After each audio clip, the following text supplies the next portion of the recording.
Girl who one day the little girl walked into the kitchen, and as she had so often, she saw what? She saw her mother's back. And her front was pointed towards the sink, and Mom was there doing yet another sink full of dishes. And while the little girl was focused on her mother, she noticed that there in her brunette hair were little tiny strands of what? Of white, yeah, of gray. And so finally, she screwed up her courage and she walked over and she tugged on her mother's skirt, and she said, "Mama, why are some of your hairs white?" Well, her mother replied, "Dear, every time you do something wrong, every time you make me cry or unhappy, every time you break my heart, one of my hairs turns white." The little girl, she thought about this for a moment.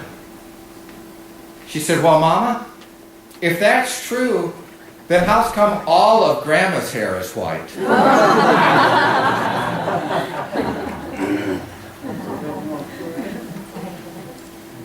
Today on Mother's Day, we want to spend just a few moments to celebrate not only motherhood, but in the greater sense, womanhood. Womanhood as an essential part of God's creation of humankind. And you might think that in this day and age it's not necessary that we've all been liberated and celebrated and elevated to the point that there is no need to revel in our glory. But I would offer to you that that's not really the condition of our world, is it? That even now, in 2013, women around the world, women are far more likely to be enslaved, to be abused, to be bullied, demeaned, to be disenfranchised. They're far more likely to be victimized than men are. And that's just the truth of our world, as it is now and as it has been for quite some time. Sadly, despite millennia of so-called progress, the ideas which bear fruits of action, the ideas that diminish the value of women, have become so enculturated in the majority of world societies that now it is oftentimes what? Not just the men, but women themselves who identify with and perpetuate stereotypes that bring them down. But there's hope. Because even though this might be mankind's way, it's not God's way. And in fact, God has, from the very beginning, lifted up men and women as co-equals. Genesis chapter 1, verse 27 says, "God created mankind in His own image. In the image of God, He created them. Male and female, He created them." So what we see from the very first chapter of the very first book of the Bible is that God's intention for humankind is that men and women would be co-equal bearers of His image. We also understand, hopefully you understand, that biologically women are also not only the bearers of God's image, but what? The bearer of mankind's children. Babies. I'm rather fond of babies myself. Women play another role, though, in addition to the procreation of humankind, because in a male-dominated world, it seems that many unlikely women are actually changing history while it happens. And I'm not just talking about the Oprahs and the Queen Elizabeths and the other CEOs of major corporations and Margaret Thatchers and what have you, but I'm talking about average women. Women in the home and in the marketplace, in their children's schools, women who are out in the workplace. And even though we may never know their names, they're changing the world.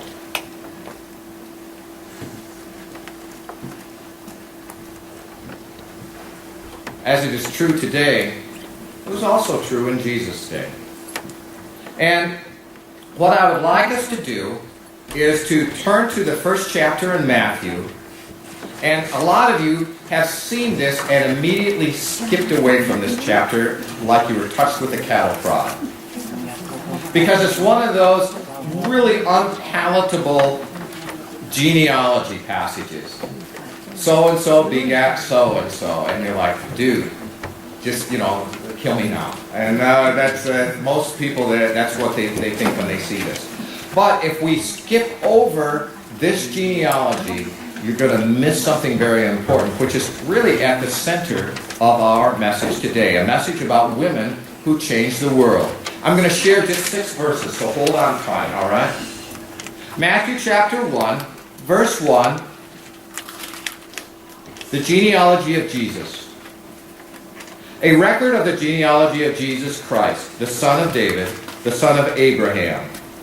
Abraham was the father of Isaac, Isaac the father of Jacob, Jacob the father of Judah and his brothers, Judah the father of Perez and Zerah, whose mother was Tamar, Perez the father of Hezron, Hezron the father of Ram, Ram the father of Amminadab, Amminadab the father of Nahshon, Nahshon the father of Salmon, Salmon the father of Boaz, whose mother was Rahab, Boaz the father of Obed, whose mother was Ruth, Obed the father of Jesse, and Jesse the father of King David.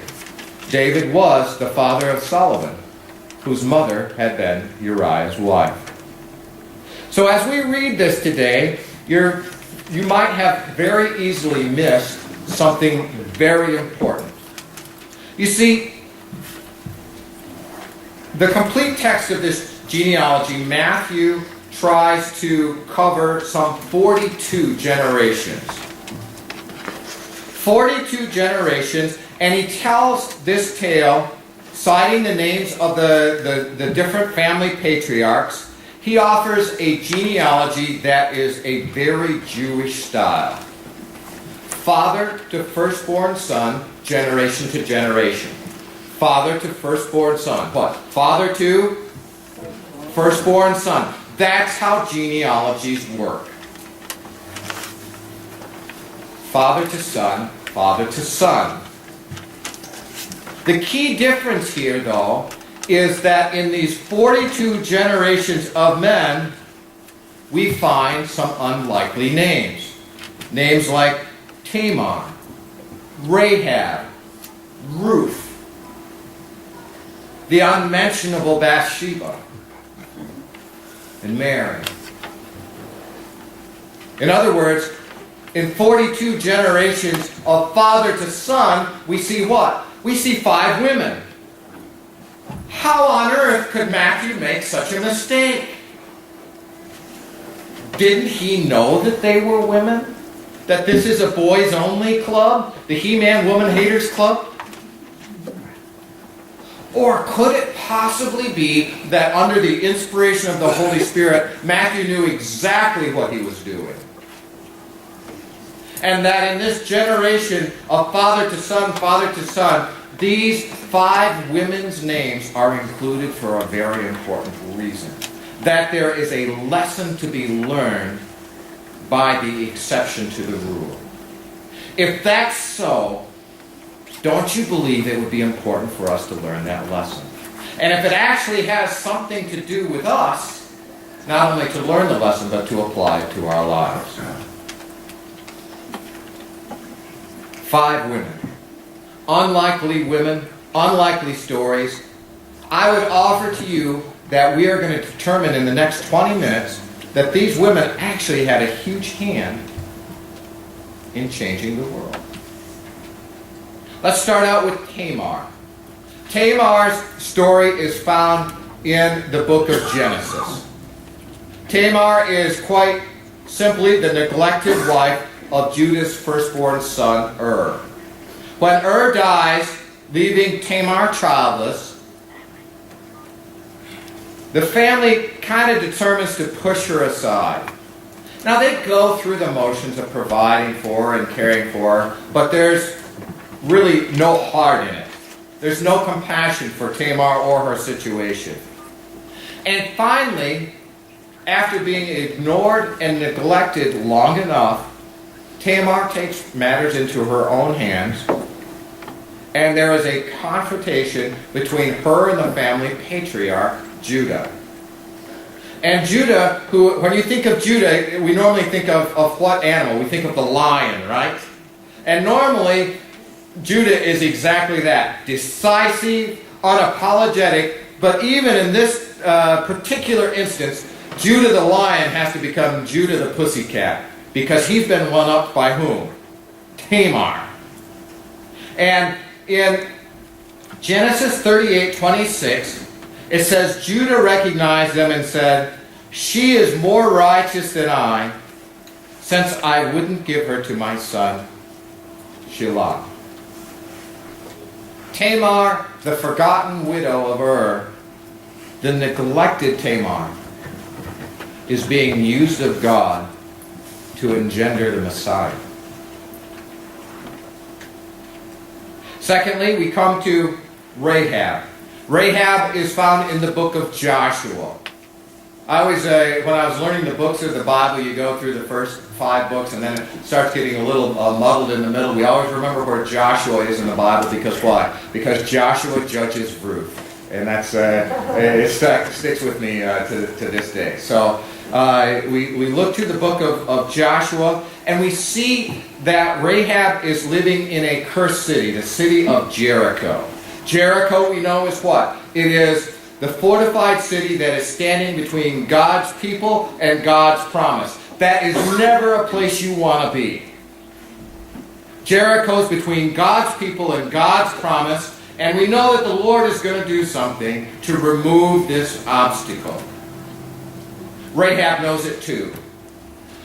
Joshua sends spies into the city to determine where the weak points are, where the strong points are, how it is that they should take this city militarily.